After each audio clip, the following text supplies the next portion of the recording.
여러분 반갑습니다. 오늘 사사기 세 번째 시간입니다. 오늘은요 입다라는 사사와 삼손이라는 사사가 거의 주도적으로 등장하는 건데요. 10장 3절에서부터 16장까지 살짝 요약해 보도록 하겠습니다.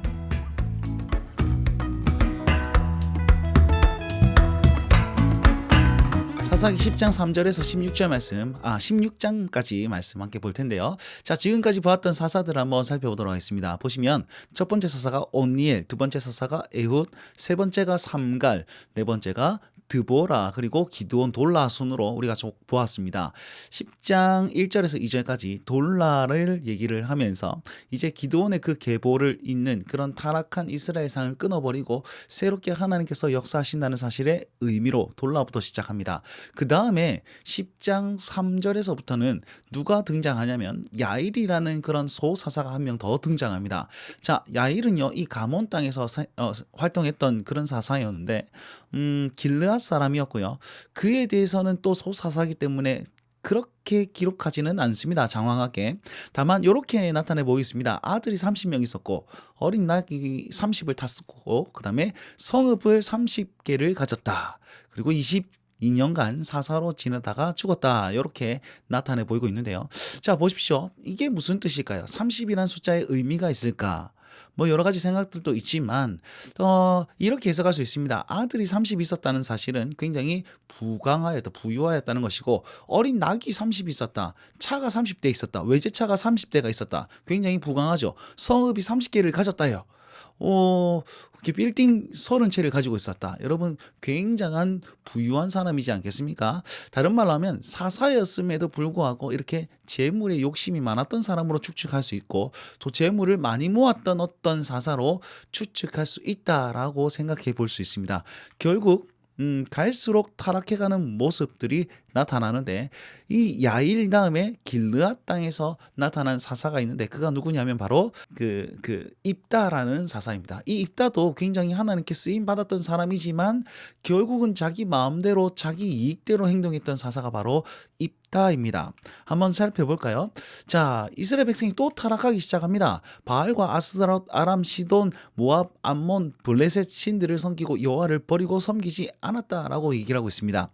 그러니까 여호와께서 당연히 진노하겠죠. 10장 7절 말씀. 그래서 누구를 사용하시냐면 블레셋과 암몬을 사용하셔서 그들에게 18년 동안 억압받게 만드는 그런 심판을 행하십니다. 그러니 이스라엘의 곤고가 심하였더라라고 얘기를 하고 있죠. 자, 길르앗 땅이 어디냐면 바로 여기입니다. 요단 동편의 갓 지파에 있는 그런 길르앗 땅입니다. 그리고 블레셋은 저 서쪽에 있었고 암몬은 이쪽 동쪽편에 있습니다. 그러니까 암몬과 길르앗은 굉장히 밀접하게 접경 지역에 있었다라고 생각하시면 되겠습니다. 혹시나 모르실까봐 위에 이제 동그란 부분이 바로 이제 갈릴리 호수 쭉 이어진 것이 요단강, 요 밑에 그 조그마한 게 있는 것이 사해 바다입니다. 사해 이렇게 큰데 잘렸습니다. 자, 참고하시고요. 어쨌든 이 길르앗 땅에 암몬이 쳐들어오기 시작하는 거예요. 암몬이 길르앗을 지배하고 길르앗을 넘어서 에브라임, 베냐민, 유다 땅까지 다 침략하는 그런 일들을 행하고 있었습니다. 자, 그때에 이스라엘 백성들이 굉장히 힘들어가지고 부르짖기 시작하죠. 여호와여, 내가 범죄하였습니다. 우리가 범죄하였습니다. 하나님께서는 일단은 튕기십니다. 너희를 구원하지 않겠다. 왜냐하면 너희들이 지금 우상을 그렇게 섬기고 있으니까 거기 가서 빌붙어서 한번 구해봐라 라고 했더니 이스라엘 백성들이 뭐라고 그러냐면, 우리가요 죄를 인정합니다. 그리고 하나님 보시기에 좋은 대로 행하소서. 그런데 오늘만은 우리를 건져주세요. 오늘만은.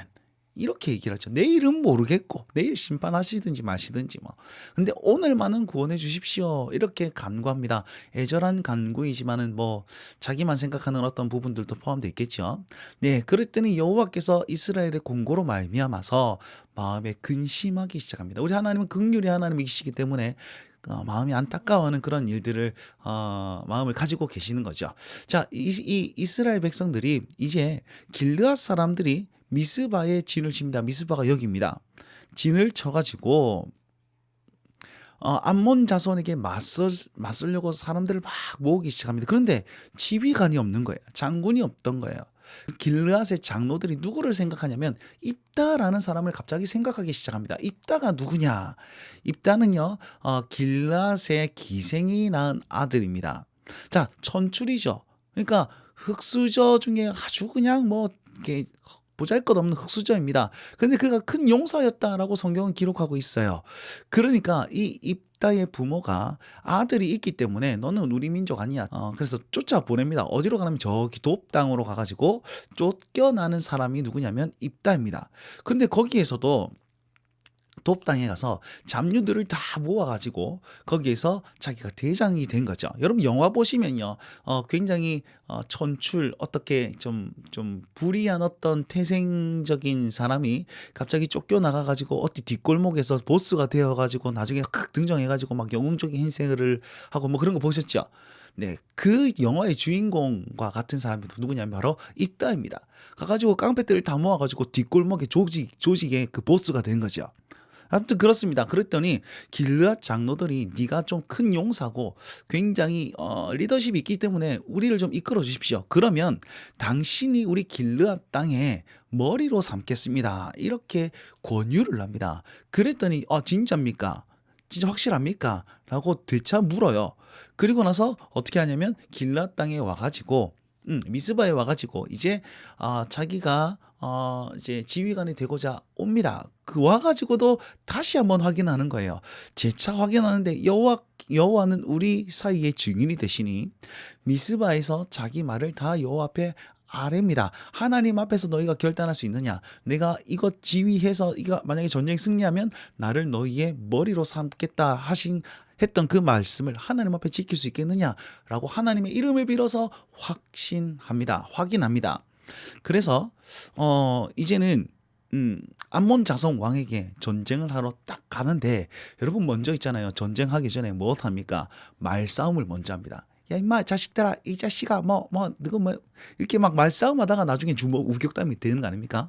그것처럼 이제 입다가 암몬 자손 왕에게 단판을 지으러 갑니다.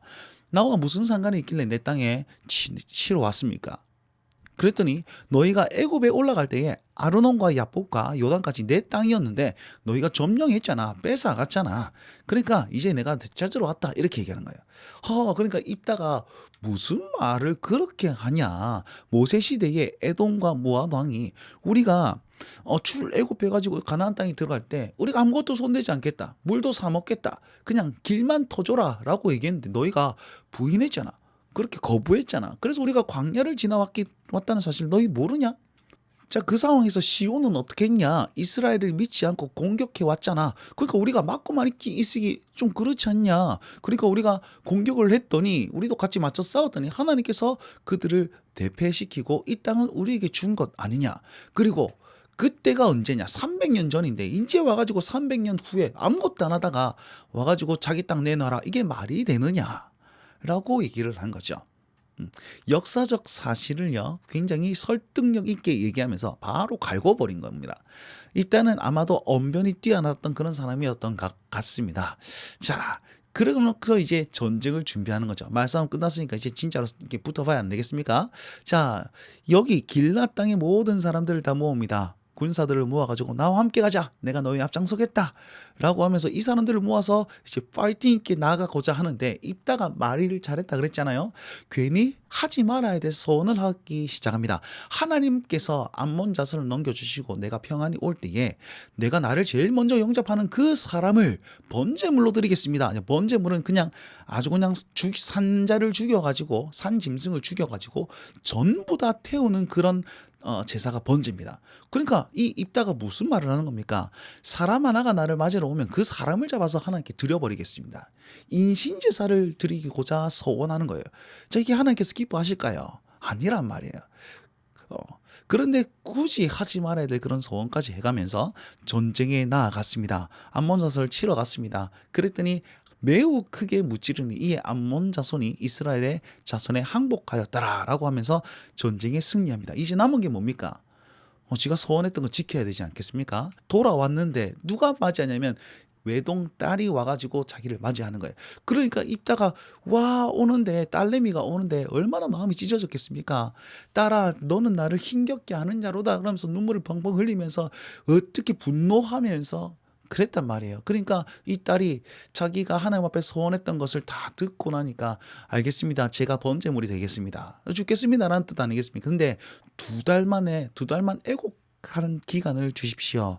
그러면서 처녀들과 함께 2달 동안 이제 자기 삶을 마무리하고 와가지고 번제물이 자, 한번 보십시오. 소원했습니다. 하나님께서 기뻐하실 거다? 아니요. 기뻐하지 않습니다. 그죠? 기뻐하셨기 때문에 구원하셨을까요? 그거 아니란 말이에요. 기뻐하시지도 않고 하나님께서는 인신제사를 달게 받으신 분도 아닙니다. 그럼 결국 이 소원은 왜 한 겁니까? 이 입다가 소원을 하는 이유는 뭡니까? 실패하면 자기는 다시 돕당으로 가가지고 이제 거름뱅이 인생을 살아야 되잖아요. 지가 머리가 되어야 되잖아요. 지도자가 되어야 되잖아요. 그러니까 자기 성공을 위해서 소원한 것뿐입니다. 입다는요 철저하게 자기 입지를 위해서 열심히 달려왔다는 사람입니다. 그럼 하나님께서는 왜 구원하셨습니까? 제일 첫 마디에 뭐라고 그랬어요? 하나님께서는 이스라엘의 그 공고로 말미암아 자기가 근심하니 이렇게 말씀하셨지 않습니까? 하나님의 그 긍휼하신 애통하신 그 하나님의 사랑 때문에 이 입다의 소원 이 이상한 소원을 하는 그런 입다를 사용하여서 하나님께서는 이스라엘을 구원해 주시는 하나님의 사랑이 여기 있다라는 것입니다. 그래서 이스라엘 백성들은요 하나님의 사랑에 초점을 맞춰서 그 하나님의 긍휼하심 때문에 구원받았음을 알아야 되는데 그걸 모른다는 거죠. 왜요? 타락한 시대였기 때문에. 자 그렇게 길앗이 이제 암몬 자손을 쫓아냅니다. 그랬더니 또 에브라임에서 뭐가 되면 불만을 가지기 시작하는 거예요. 여러분 그 기드온 때도 에브라임이 불만을 가졌습니다. 맞죠? 똑같이 맨날 뒷북치는 지파가 에브라임인 것 같습니다. 암몬 자손과 싸울 때 왜 우리를 부르지 않았냐? 왜 함께 가지 않았냐? 오씨, 너희들 장난치냐? 내가 너와 너의 집을 내가 불사르겠다 이러면서 군사를 몰고 오는 거예요. 이해가 안 됩니다. 그죠? 같은 민족인데 아마도 에브라임은요 자기가 장자지파다라고 생각을 하고 있었습니다. 그러니까 이 길르앗 족속들 그다음에 갓 지파 사람들 여기 사람들을요 굉장히 뭐라 해야 될까 하찮게 봤단 말이에요. 하찮은 저거들이 왜 자기네들끼리 입지를 다지기 위해서 자기한테 말도 안 하고 그런 공적을 가지려고 그렇게 했다라고 해서 불만을 가졌던 것 같습니다.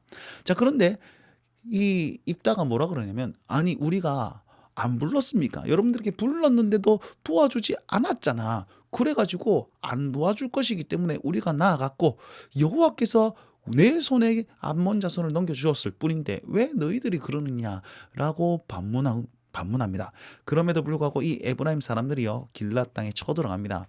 자 맞서 싸워야 되지 않겠습니까? 이 입다가요 요단강 그 나루토를 딱 점령하고 물어봅니다. 야 시볼렛이라 발음해봐. 시볼렛이라 발음해봐. 그러니까 이 발음이 안 되는 사람은 시볼렛 이렇게 얘기한단 말이에요. 그러니까 에브라임 사람들은 시볼렛이 편하고 이 길르앗 사람들은 시볼렛이라고 발음하는 거예요. 우리 경상도 따지면요 이런 뭐 쌀 이 발음이 잘 안 되거든요. 살 이렇게 하거든요. 그것과 마찬가지로 발음을 딱 구별해가지고 시볼렛이다라고 발음하는 사람들 다 죽이는 거예요. 이렇게. 그 누구냐 이제 에브라임 지파 사람들이라는 거죠. 그렇게 죽이긴 사람들이 누구냐면 42,000명이었다. 그러면서 여기가 승리합니다. 그래서 입다가 이스라엘 사사가 된 지 6년 동안 그리고 죽음의 길르앗에 있는 성읍에 장사하였더라. 그런데요 이때까지는요 몇 년 동안 거기에 이렇게 사사로 지냈고 그 기간 동안에 하나님께서는 평안함을 주었다라고 얘기했는데 평안함에 대한 말 언급이 없습니다. 그 전까지 기드온까지는 있었어요. 근데 소고사사부터 시작해가지고 여기에서는 그 문구가 없습니다. 무슨 말입니까? 사사가 아무리 잘해도 구원을 받았어도 평안함이 이어지지 않는다라는 것입니다. 그리고 어떻게 평안합니까? 같은 민족끼리 싸우고 앉아 있는데 에브라임 지파 같은 민족인데도 불구하고 42,000명을 죽였는데 에브라임 지파 괜히 시기하여서 전쟁을 일으키는데 이게 무슨 평안입니까? 자, 죄악된 그런 사사들의 그 죄악상을 가지고 있기 때문에 더 이상 사사들로부터도 평안함을 얻을 수 없는 그런 지경에 이른 땅이 바로 이스라엘 땅이다라고 우리는 적용할 수 있겠습니다. 자, 한번 보십시오. 이때까지 쭉 했던 부분입니다. 자, 그 다음에는 베들레헴의 입산이라는 그런 어떤 사사가 나타났고 7년 동안 사사 생활을 하고 아얄론에 엘론이라는 사사가 나타납니다. 소사사 10년간 사사 생활을 했었고 비라돈에서는 압돈이라는 사사가 아들 40, 손자 40, 어린 낙이 70마리 아까 전에 30, 30, 30이었는데 더 많아졌습니다. 그죠? 8년간 사사로 지냈습니다. 결국 자기 명예, 그 다음에 자기 그 물질적 어떤 부요 이런 것들 때문에 더 많이 가지고 있는 그런 사사의 모습들이 드러나고 있다는 사실입니다. 결국 온니엘부터 시작해서 이렇게 쭉 지금 11사사까지 왔는데 계속해서 타락의 깊이가 더 커져만 간다라는 사실을 계속 주목해 주시면 되겠습니다. 그리고 우리 마지막 사사인 이 소라 땅에 있었던 사람입니다. 누구냐면 바로 삼손입니다. 12번째 사사 삼손입니다. 삼손은요 마노아의 아들입니다. 마노아의 아들인데 마노아의 와이프가 삼손의 엄마가 불임이었어요. 불임.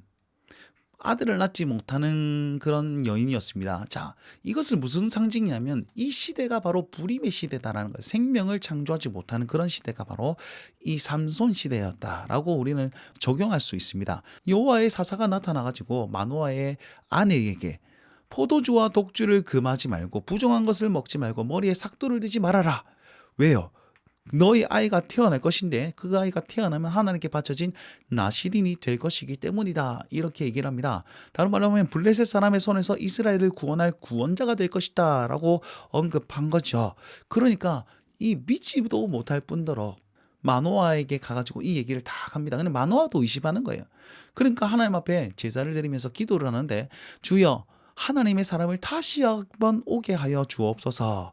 다시 딱 보내가지고 뭐라고 하냐면 이 아이를 우리가 어떻게 기르며 우리가 그에게 어떻게 행하리까? 이거 아까 전에 마노아의 아내가 다 얘기했던 거거든요. 근데 다시 한번 되묻습니다.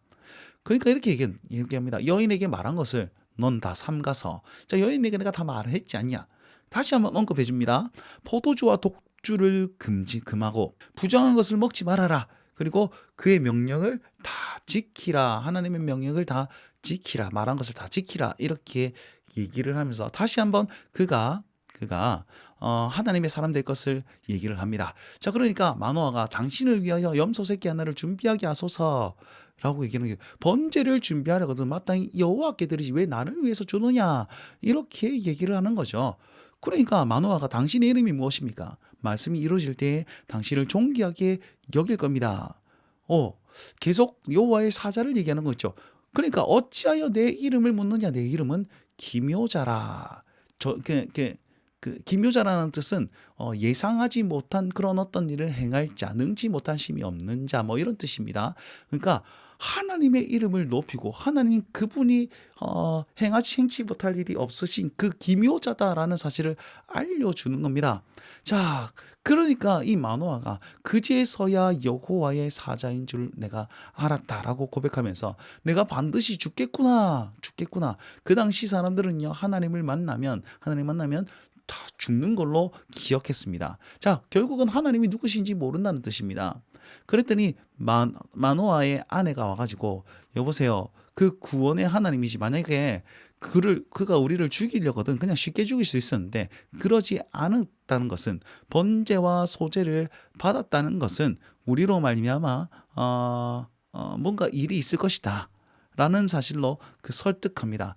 그러면서 그 여인이 아들을 낳으며 그의 이름을 뭐라고 그랬다고요? 삼손이라. 그리고 여호와께서 그에게 복을 주시더니 여호와의 영이 그를 움직이기 시작하였더라 라고 말씀하고 있습니다. 말씀에 순종하였더니 하나님의 일이 시작된 것을 보게 되었다라는 것을 우리는 알 수가 있습니다. 근데 여기서 한 가지 볼 것은요. 마노아의 아내의 그 행동입니다. 마노아의 아내의 행동이 어떻습니까? 의심하고 아무것도 안 했단 말이에요. 불임의 시대에.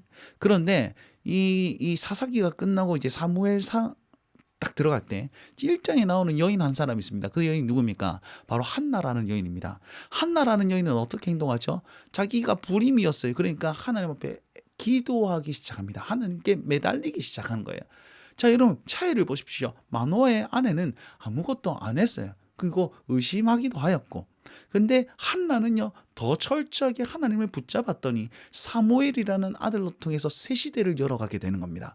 여기는요 사사인 그런 삼손을 낳았는데 삼손의 죄악상이 끝판으로 내려가는 것을 볼 수가 있는 겁니다. 여러분, 어떤 마음가짐으로 어떤 중심으로 하나님 앞에 매달리느냐 아니면 아무것도 안 하느냐 뭐 이런 차이죠. 세상을 보느냐 마느냐. 같은 불임의 시대를 살았어도 여러분 다른 쪽의 행동을 합니다. 하나님 어떤 사람을 쓰시는지 보시고, 우리도 지금 생명이 없는 불임의 시대를 살고 있습니다. 우리는 어떻게 행동해야 될까요? 더욱더 하나님을 붙드는 자로 나아가야 될 것이라 생각이 됩니다. 자, 삼손의 어떤 행적들을 가만히 살펴봅시다. 소라 땅에서 삼손이라는 사람이 태어났습니다. 그의 이름의 뜻은 작은 태양입니다. 그는 나시린으로 태어났고 힘이 센 자였습니다. 그리고 기묘자가 알려주신 그런 이름이에요. 출생부터가 다른 사람이었습니다. 그런데 삼손이 처음으로 장성하여서 제일 처음 한 행동이 무엇이었느냐? 이방인을 아내로 달라라는 그런 메시지가 첫 번째였습니다. 그가 딥나로 내려가가지고 딥나에서 여인을 한 명 봤는데 너무 예쁜 거야. 그래서 아빠한테 가가지고 아빠, 나 저 여인과 결혼하겠습니다. 자, 딥나는 어느 지역이었냐면 이 블레셋 지역이었단 말이죠. 소라 땅이 거의 블레셋 접경 지역이었고 유다에 이스라엘에 속해 있었는데 결국은 블레셋 원수의 땅 혹은 이방인 여인을 데려와가지고 아내로 달라라고 하는 거죠. 자, 계속해서 강조하는 게 뭐냐면 보았나니 내가 좋아하고 눈에 들었더라. 자, 눈을 계속 강조하고 마음을 굉장히 강조합니다. 삼손의 인생에서 가장 핵심적인 게 뭐냐면 눈입니다. 눈. 보았고 본대로 행동하는 거예요. 자, 눈에 보이지 않는 하나님을 믿는 것이 아니라 눈에 본 대로 그렇게 살았던 사람들이 바로 삼손이라는 뜻입니다. 뒷나로 다시 한번 내려갈 때에 포도원에 사자가 나타나요. 사자가 으르렁 그러면서 슬그머니 기어 나옵니다. 사자가 포도원에 뭐 하러 갔을까요? 포도 먹으러 갔을까요? 네, 굉장히 이상한 메시지가 등장하게 된 거죠. 그때 삼손이요, 여호와의 영에 힘입어서 사자를 맨손으로 찢어버립니다. 그리고 철퍼덕 이제 죽은 시체를 그대로 놔두고 딥나의 여인을 만나러 간 겁니다. 나중에 와서 보니까 이 사자의 주검에, 그러니까 시체에 꿀이 이렇게 맺혀 있는 거예요. 여러분, 벌들이 꿀을 시체에다가 이렇게 막 하는 것도 좀 애매하지 않습니까? 자, 이상한 일이 계속 일어납니다. 여호와의 영이 삼손에게 강하게 임하였는데 벌떼와 꿀, 그러니까 꿀이 맺혀져 있는데 오늘 성경에 보면 뭐라 그러냐면 꿀과 벌떼, 이게 아니고 벌떼와 꿀이 거기에 있었다 이렇게 얘기하거든요. 자, 여러분, 꿀을 따기 위해서는 벌들이 가만히 있습니까? 아니죠, 그죠? 벌떼가 앞서, 그러니까 꿀이 먼저가 아니고 벌떼가 제일 앞선 것은 뭐냐면 하나님께서는 이 방어막을, 야, 이거 건드리지 마라. 너는 나시린이기 때문에 죽음을 건드리면 안 돼. 시체를 만지면 안 돼. 벌떼로 딱 이렇게 뭐라 해야 되나, 방어막을 딱 치고 있는데 그걸 뚫고 꿀을 이렇게 만지는 그런 삼손의 모습을 볼 수 있는 거죠. 유혹에 넘어간 어떤 사람의 모습으로 보이고 있습니다. 그 꿀을 가져다가 굉장히 귀한 음식이었거든요. 그 당시에는 부모에게 주는 그렇게 자기 마음대로 행동하는 모습들을 여기서 볼 수가 있습니다. 자, 결국은 부모를 설득해가지고 이 딥나에 있는 어떤 여인과 결혼하려고 합니다. 그 결혼식을 딱 하는데 갑자기 결혼식 잔치에 사람들이 막 모이기 시작하는 거예요. 장정만 30명이 왔다 이렇게 얘기하고 있습니다. 왜냐? 이제 의심하는 거죠. 이 블레셋 사람들도 이제 어깨에 가오를 잡기 위해서 등발 이제 30명을 딱 데리고, 삼손이 등발이 좀 있었고 힘이 좀 있었지 않습니까? 그러니까 경계하기 위해서 그 사람들 딱 데리고 옵니다.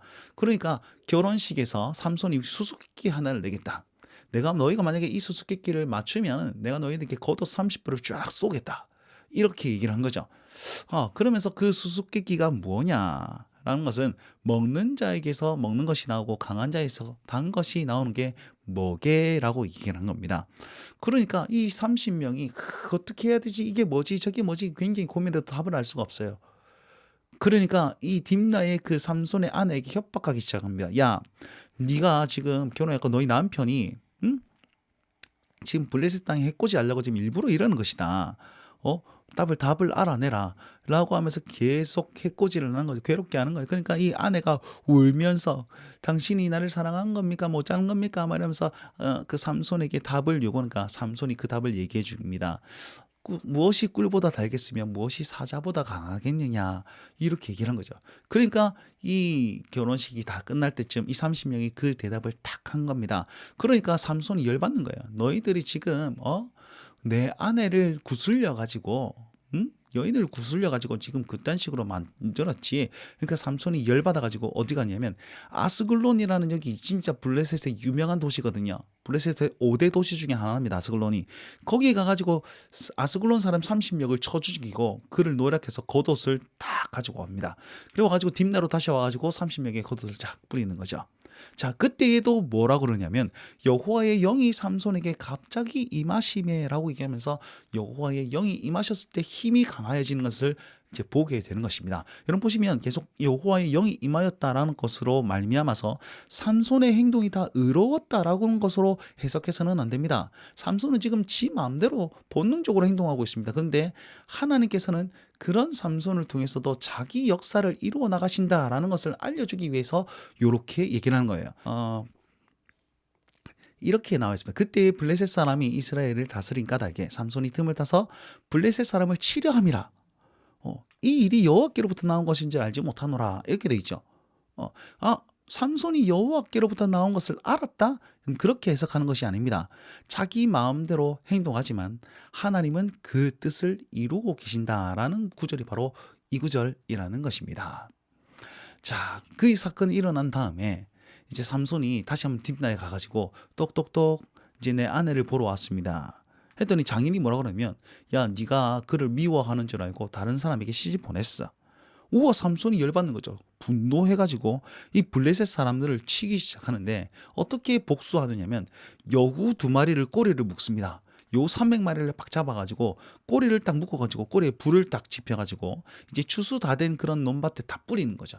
그러니까 여우 2마리가 꼬리가 묶여 있어가지고 불도 붙었어요. 어머나 뜨거워라 하는데 도망 못 가는 건 아닙니까? 그러니까 거기에 있는 그 곡식들을 다 태우기 시작하는 겁니다. 자, 그 일들이 일어나니까 갑자기 블레셋 사람들이 분노하기 시작하는 겁니다. 이거 누가 그랬어? 삼손이 그랬어. 그럼 삼손한테 찾아가서 해코지 해야 되는데 그가 장인한테 가가지고 삼손의 장인한테 가가지고 야, 너희 사위가 이딴 식으로 했으니까 너가 그 보복을 받아. 이래서 장인도 죽여버리고 아내도 죽여버리고 다 태워버립니다. 그랬더니 또 누가 빡칩니까? 삼손이 또 분노하기 시작하는 거예요. 내가 이 원수를 갚겠노라 이러면서 블레셋 사람들 다 가가지고 블레셋 사람들 그 정강이와 넓적다리를 쳐서 죽입니다. 한번 생각해 보세요. 왜 정강이와 넓적다리를 쳤어? 정강이와 넓적다리. 이러면 사람을 죽이려면 그 급소를 한번 쳐야지 잘 죽일 수 있지 않을까?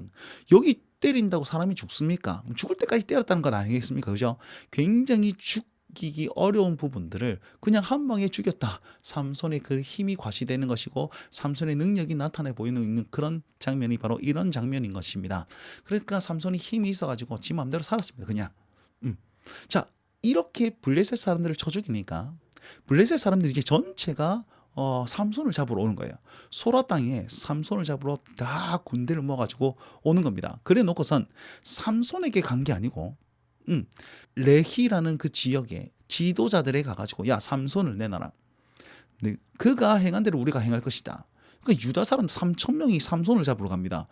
유다 사람들이 3,000명을 데리고 블레셋 사람들과 싸우려고 하지 않고 삼손에게 가가지고 야, 네가 가라.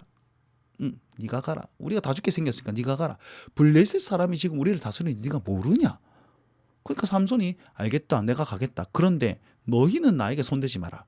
같은 민족이잖아. 손대지 마라. 오케이, 알았다. 갑니다. 가가지고 블레셋에 잡혀간 그 삼손이 여호와의 영이 삼손에게 갑자기 임하셨어요. 그러니까 갑자기 힘이 생겨서 나귀 턱뼈를 딱 잡아가지고 1,000명을 때려주기 시작합니다. 그리고 턱뼈 이렇게 그 시체를 훅 쌓아가지고 뭐라 그러냐면 여기를 라만레기 턱뼈의 산이다라고 이게 이름을 지은 거죠. 자, 그러면 이건 뭡니까? 하나님께 영광을 돌리는 겁니까? 아니요. 내가 1,000명을 다 때려 죽였어. 이 나귀 턱뼈로 1,000명을 다 때려 죽였어. 이러면서 자기 공적을 내세운 그런 이름이라고 여러분 생각하시면 되겠습니다. 한번 보시면 유다 사람 3,000명이 누구를 향했죠? 네. 그 삼손에게 찾아갔다라는 그런 본문이 15장 12절에 나타납니다.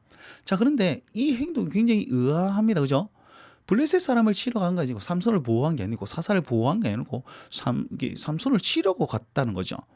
근데 1장 18절에 보면 이 유다 사람들이 어떻게 행동을 취했냐면 유다 사람들이 그때는 블레셋 땅에서 침공하여서 그 땅을 취하였던 사람 민족이 어디냐면 유다 백성입니다. 유다 백성. 보세요. 그 경내 아스글론과 그 경내와 그 에그 가사와 아스글론과 에그론 이렇게 얘기했죠. 여기 아까 5대 도시 중에 세 도시라는 겁니다. 블레셋의 굉장히 큰 도시를 취하였다라고 한 그 행동인데 지금 이제는 블레셋이 아니고 삼손을 향하는 그런 변질된 타락한 모습을 보게 됩니다. 지파조차도 타락했어요. 유다 지파가 타락했습니다. 거의 뭐 장자 지파와 같은 그 유다 지파도 타락했다는 모습을 여기서 우리가 알 수 있는 겁니다. 자 보십시오. 삼손은 라만레히 자기 이름을 위해서 특별히 산을 쌓았죠. 그죠? 유다 사람들은요 3,000명을 데리고 자기 생명을 지키기 위한 겁니다. 하나님의 이름이 어디 있습니까? 지파에도 없고 그 사사에게도 없는 거예요. 그럼에도 불구하고 하나님께서는 블레셋 사람의 손에서 이스라엘을 구원하시기 위해서 늘 기다리고 계십니다. 어떻게 해요? 돌아오도록. 이걸 어떻게 알 수 있느냐? 그 다음 장면이 뭐냐면 이 삼손이 1,000명을 다 때려주고 목이 너무 말라서 죽게 되는 거예요. 하나님께 부르짖습니다. 하나님 나 죽게 생겼습니다. 너무 목마릅니다. 그랬더니 갑자기 엔학고레라고 하면서 물을 주시면서 엔학고레라고 이름을 명령하거든요. 회복시키시고 소생시키시는 하나님이 다시금 등장합니다. 결국 무엇입니까? 너희가 아무리 힘이 있고 사람이 많아도 하나님만 의지할 때에 그렇게 살 수 있고 생명이 주어지고 회복이 주어진다라는 사실을 하나님께서 보여주고 있는 겁니다. 보십시오. 사사는 지금 라만레이 지 마음대로 살아가고 있는데 하나님은 그 사사를 다시 한번 살리시면서 부르짖는 것이 정답이라는 사실을 이 본문에서 또 보여주고 있는 거예요. 유다야 봐라 너희는 자기 생명을 지키기 위해서 그렇게 삼손에게 칼을 들었지만 그게 아니야. 나를 바라보고 나에게 부르짖고 내가 너희를 소생시키고 회복시킬 수 있다라는 사실을 이 에나꼬레라는 것으로 보여주고 있다라는 것이죠. 여러분 이렇게 하나님께서는 역사하고 계십니다. 보십시오. 주께서 종의 큰 구원을 베푸셨사오나 내가 이제 목말라 죽게 되었으니 할례받지 못한 자들의 손에 떨어지겠나이다 라고 이제 호소했단 말이에요. 그런데 13장 5절에 딱 보시면 하나님께서는 이 삼손을 쓰실 때에 그 사명을 주실 때 어떻게 하냐면 그가 무할례자인 블레셋 손에서 구원하기 시작할 것이다 라고 얘기합니다. 이제 보시면 초록색 종에 대한 부분 그가 종이죠. 그죠? 그 다음에 할례받지 못한 자들, 무할례자 블레셋, 그 다음에 큰 구원하기 시작하겠더라. 같은 단어를 사용하면서 하나님께서는 삼손에게 사명을 주셨습니다. 삼손이 태어날 때에 그런 약속을 주셨고, 이제는 삼손이 목말라 할 때에 이렇게 할 때에 죽을 위기에 있었을 때에 그대로 살려주시면서 자기 백성을 사랑하시면서 아직까지 이 일들을 진행해 가고 있는 하나님을 보여주고 있습니다. 이건 굉장히 중요한 사실입니다. 하나님께서는 신실하시되 삼손은 눈에 보이는 대로 살았다는 것입니다. 자, 이렇게 좀 C급했으면 이제는 좀 정신을 차려야 되는데 삼손이요 기생을 만나러 갑니다. 어디까지 가냐면 저기 가사까지 갑니다. 가사 여기입니다. 블레셋 저 끝자락에 블레셋을 아주 그냥 관통하면서 기생 만나러 가는 거예요. 그러니까 블레셋 사람들이 이건 기회다. 블레셋 사람들이 밤새 매복하는 거예요. 이 정말 기력이 쇠할 그때에 새벽 미명에 아주 그냥 잡아가면 우리가 이길 수 있을 것이다 라고 생각하는데 갑자기 삼손이 자다가 벌떡 일어나가지고 무슨 짓을 하냐면 가사의 문 빗장과 성 문짝을 딱 떼서 달리기 시작하는 거예요. 성 문짝은요 2m가 넘습니다. 2m가 넘고 뭔가 이 성문이니까 좀 견고하게 지어져야 되지 않겠습니까? 굉장히 무거웠습니다. 적어도 뭐 100kg 나갔을 것 같은데 여러분 형제들이 나중에 군대 가면 목봉체조라는 걸 하거든요. 통나무 하나도 막 이렇게 들기 쉽지 않습니다. 그런데 성문짝을 떼서 들고 가는 겁니다. 어디까지 들고 가냐면 헤브론까지 들고 갔다라고 얘기합니다. 헤브론 여기입니다. 64km 정도 되거든요. 갑자기 새벽에 문짝을 들고 64km를 막 달리는 겁니다. 헤브론 앞산 꼭대기로 올라가서 거기에 탁 들리는 거예요. 그냥 뛰기도 힘든데 산까지 올라가가지고 그 문짝을 탁 거기다 버려서 왜 이런 짓을 하는 겁니까? 아마도 자기를 팔아넘긴 그런 그 유다 백성에게 나는 이만큼 힘이 있다 라는 사실을 드러내는 그런 것으로 해석하지 않을까라고 여러분 알 수가 있습니다. 힘을 과시한 거죠. 자, 기생 만나러 가죠. 뭐 이방 여인들과 결혼하려고 하죠. 계속 여자가 꼬이는 겁니다. 자, 근데 우리가 이제 잘 아는 그 여인이 등장합니다. 소래골짜기에 누구 들릴라라는 여자에게 삼손이 또 반하는 거예요. 자, 이제는 블레셋 지경은 아닙니다. 그죠? 왠지 이스라엘 어떤 지경 안에 있는 그런 여인에게 반하는데, 이제 블레셋 사람들이 정말 삼손을 잡아야 되겠다 싶어서 들릴라를 매수합니다. 네가 삼손의 힘의 근원을 발견하면 내가 은 1,100개를 주겠다. 은 1,100개는요, 평생 먹고 살아도 남을 돈입니다. 엄청난 어마무시한 그런 돈입니다. 그러면서 이제 들릴라가 꼬시기 시작하면 삼손, 장난 아니다. 당신 핏줄 장난 아니고, 와, 근육 봐봐, 너무, 우와, 너무 매력적이에요. 그런데 이 힘들이 다 어디서 왔어요? 어떻게 운동했어요? 뭐 이렇게 하면서 꼬았겠죠, 그죠? 이 힘의 근원이 어디입니까? 삼손이 3번을 거절합니다. 거짓말을 합니다. 첫 번째, 마르지 않은 새 활줄 7으로 나를 결박하면 약해질 거야. 그러면서 밀고 했는데 갑자기 파바바 해서 이제 블레셋을 다 때려 죽이고, 두 번째도 쓰지 않은 한 새 밧줄로 결박하면 그렇게 된다. 근데 다 풀어버리는 거예요. 세 번째, 머리털 7가닥을 배틀의 날실에 섞어 짜면 나는 힘을 잃을 것이다. 근데 또 그게 더 거짓말이었어요. 그러니까 들릴라가 나를 모욕하는 도다 이러면서 막 희롱하는 도다 이러면서 눈물 펑펑 흘리면서 나를 사랑하지 않는 거예요 라고 얘기하면서 삼손의 그런 애간장을 막 녹이는 거죠. 그게 거기 녹아서 이제 진짜 그 실제를 얘기한 겁니다. 뭐라고 얘기하냐면, 내 머리가 밀리면 내 힘이 내게서 떠나고 나는 약해져서 다른 사람과 같으리라 라고 하면서 진심을 드러내는데, 한번 보시면 이렇게 얘기하고 있습니다. 삼손이 진심을 드러내요. 내 머리에 삭도를 대지 아니하였는 내가 모태로부터 하나님의 나실이 되었고 내가 내 머리를 밀리면 내게 힘이 떠난다. 근데 그 힘이 떠나는 이유를 뭐라고 그럽니까? 내가 나실인이 되었기 때문에 이 머리털을 자르면 힘이 없어질 거다. 자, 이 말은 무슨 말입니까? 지가 나실인인 줄 알았어요. 그죠? 정체성을 확실하게 알고 있습니다. 다른 말로 하면 내가 구원받은 백성 그리스도인임을 알고 있습니다. 근데 지 마음대로 사는 거예요. 마찬가지 아닙니까? 우리가 교회를 다니고 예수 그리스도를 믿는다 하면서 내 마음대로 살고 있습니다. 그죠? 삼손과 똑같은 모습이라는 사실을 우리는 알 수가 있는 거죠. 자, 정체성을 알고 있음에도 불구하고 여인의 꾀임에 넘어가가지고 자기를 다 실토하니까 그날 밤에 다 데리고 와가지고 군인들이 습격해가지고 삼손을 잡아가서 삼손의 눈을 뽑고 이제 맷돌을 돌리기 시작하는 거예요. 맷돌을 돌리기 시작하는 거예요. 그 맷돌을 이렇게 눈 뽑고 뭐 이렇게 갈았다는 게 아니고 이제 소가 돌리는 그런 맷돌이 있습니다.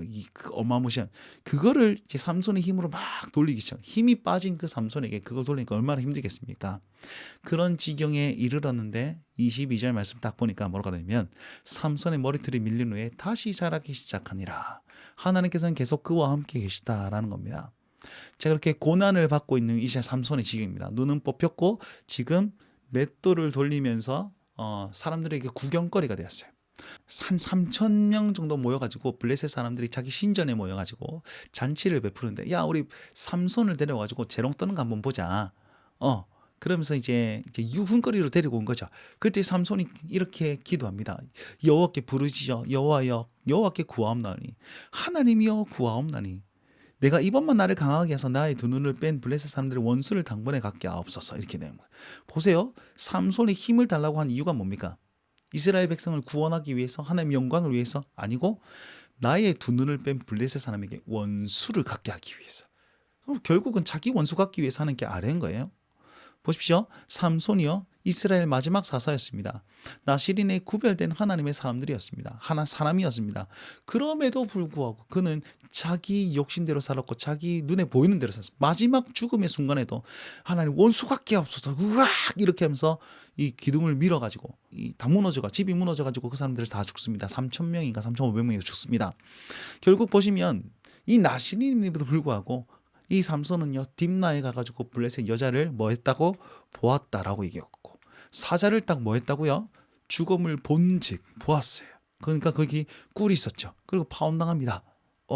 그리고 가사에 내려가서 뭐 합니까? 한 기생을 보았다라고 얘기하고, 들릴라를 어떻게? 사랑하매. 계속 보고 눈으로 보고 그 마음으로 주고 뭐 이랬단 말이에요. 결국 뭐가 강조되죠? 네, 눈이 강조되는 거예요. 눈이 강조되었기 때문에 하나님께서는 그 눈을 뽑아버리신 거죠. 이해가 되십니까? 눈을 뽑아버린 거예요. 눈으로 사는 인생 아니라는 거예요. 그럼 뭘로 사는 인생이어야 됩니까? 하나님을 부르짖고 하나님을 의지하며 사는 인생이 되어야 되는데, 눈을 뽑아버리니까 이제 보이지 않는 하나님이 보이기 시작하는 겁니다. 자, 그리고 나서 아까 말씀드린 대로 눈이 뽑혀서 그 기둥을 무너뜨리고 다 죽였습니다.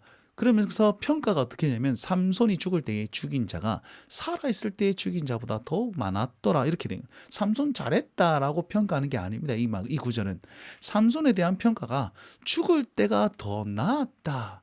걔는 죽는 게 더 나았다라는 평가로 삼손의 인생이 마치는 거예요. 평안하였더라 이런 인생 없습니다. 없습니다. 결국은 하나님 앞에서 성경의 어떤 모든 믿는 자들이 이렇게 평가하게 되었다는 것입니다. 여러분, 마지막 사사였어요. 장황하게 그 대사사로서 인생을 성경에 굉장히 많은 분량을 할애하고 다 끝이 뭐예요? 걔는 죽는 게 나았다. 죽는 게 나았다. 우리가 하나님 앞에서 이런 평가를 받아서는 되겠습니까? 자, 그리고 하나님의 사사가 이런 평가를 받는다는 사실은 그 시대가 얼마나 타락한 시대였는지 그걸 보여주고 있다라는 것이죠. 자, 이렇게 16장 30절까지 이렇게 삼손의 인생까지 보았습니다.